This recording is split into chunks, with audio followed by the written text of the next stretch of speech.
Jean Richepin, Les oiseaux de passage. C'est une cour carrée qui n'a rien d'étrange. Sur les flancs, l'écurie et l'étable au toit bas. Ici près, la maison. Là-bas, au fond, la grange sous son chapeau de chaume et sa jupe en plâtras.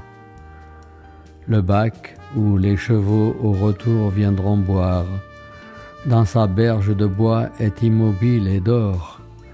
Tout plaqué de soleil, le purin, à l'eau noire, lui le long du fumier gras et pailleté d'or. Loin de l'endroit humide où gît la couche grasse, au milieu de la cour, où le crottin plus sec, riche de grains d'avoine en poussière, s'entasse, la poule l'éparpille à coups d'ongles et de bec. Plus haut, entre les deux brancards d'une charrette, un gros coq satisfait, gavé d'aise, assoupi, hérissé, l'œil mi-clos recouvert par la crête, ainsi qu'une couveuse en boule est accroupie. Des canards hébétés voguent, l'œil en extase. On dirait des rêveurs quand, soudain s'arrêtant, pour chercher leur pâture au plus vert de la vase, ils crèvent d'un plongeon les moires de l'étang. Sur le faîte du toit dont les grises ardoises montrent dans le soleil leurs écailles d'argent, des pigeons violets aux reflets de turquoise de roucoulements sourds gonflent leur col changeant. Leur ventre bien lustré, dont la plume est plus sombre, fait tantôt de l'ébène et tantôt de l'émail, et leurs pattes, qui sont rouges parmi cette ombre, semblent sur du velours des branches de corail. Au bout du clos, bien loin, on voit paître les oies et vaguer les dindons noirs comme des huissiers. Oh, qui pourra chanter vos bonheurs et vos joies, rentiers, faiseurs de l'art, philistins, épiciers? Ô vie heureuse des bourgeois, qu'avril bourgeonne, et que décembre gèle, ils sont fiers et contents. Ce pigeon est aimé 3 jours par sa pigeonne, ça lui suffit, il sait que l'amour n'a qu'un temps. Ce dindon a toujours béni sa destinée. Et quand vient le moment de mourir, il faut voir cette jeune oie en pleurs. C'est là que je suis né, je meurs près de ma mère et j'ai fait mon devoir. Elle a fait son devoir, c'est-à-dire que elle n'eut de souhait impossible, elle n'eut aucun rêve de lune, aucun désir de jonque l'emportant sans rameur sur un fleuve inconnu. Elle ne sentit pas lui courir sous la plume de ces grands souffles fous qu'on a dans le sommeil, pour aller voir la nuit comment le ciel s'allume et mourir au matin sur le cœur du soleil. Et tous sont ainsi faits. Vivre la même vie toujours pour ces gens-là, cela n'est point hideux. Ce canard n'a qu'un bec et n'eut jamais envie ou de n'en plus avoir ou bien d'en avoir deux. Aussi, comme leur vie est douce, bonne et grasse, qu'ils sont patriarcaux, béats, vermillonnés, 5%, quel bonheur de dormir dans sa crasse, de ne pas voir plus loin que le bout de son nez.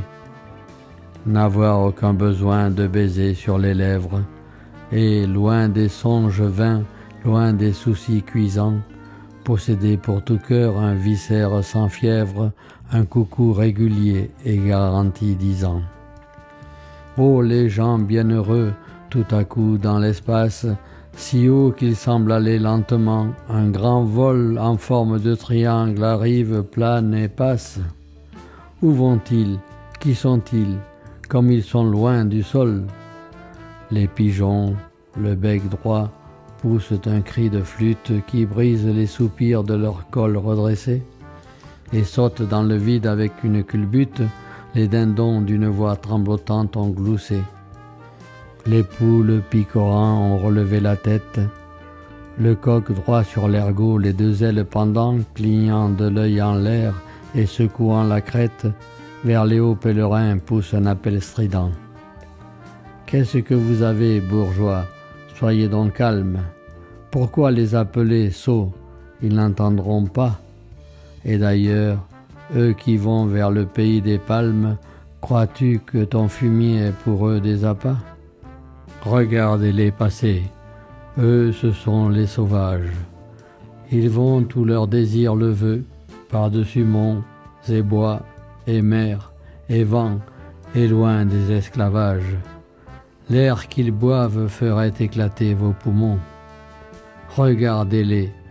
Avant d'atteindre sa chimère, plus d'un, l'aile rompue et du sang plein les yeux, mourra. Ces pauvres gens ont aussi femme et mère, et savent les aimer aussi bien que vous, mieux. Pour choyer cette femme et nourrir cette mère, ils pouvaient devenir volailles comme vous, mais ils sont avant tout les fils de la chimère, des assoiffés d'azur, des poètes, des fous.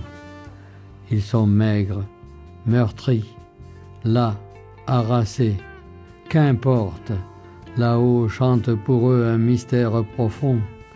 À l'haleine du vent inconnu qui les porte, ils ont ouvert sans peur leurs deux ailes, ils vont.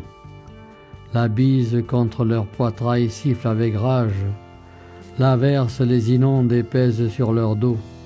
Eux dévorent l'abîme et chevauchent l'orage, ils vont, loin de la terre, au-dessus des badauds. Ils vont par l'étendue ample roi de l'espace, là-bas ils trouveront de l'amour, du nouveau. Là-bas un bon soleil chauffera leur carcasse et fera se gonfler leur cœur et leur cerveau. Là-bas c'est le pays de l'étrange et du rêve, c'est l'horizon perdu par-delà les sommets, c'est le bleu paradis, c'est la lointaine grève où votre espoir banal n'abordera jamais. Regardez-les, vieux coqs, jeunes oies édifiantes, rien de vous ne pourra monter aussi haut qu'eux, et le peu qui viendra d'eux à vous, c'est leur fiente. Les bourgeois sont troublés de voir passer les gueux.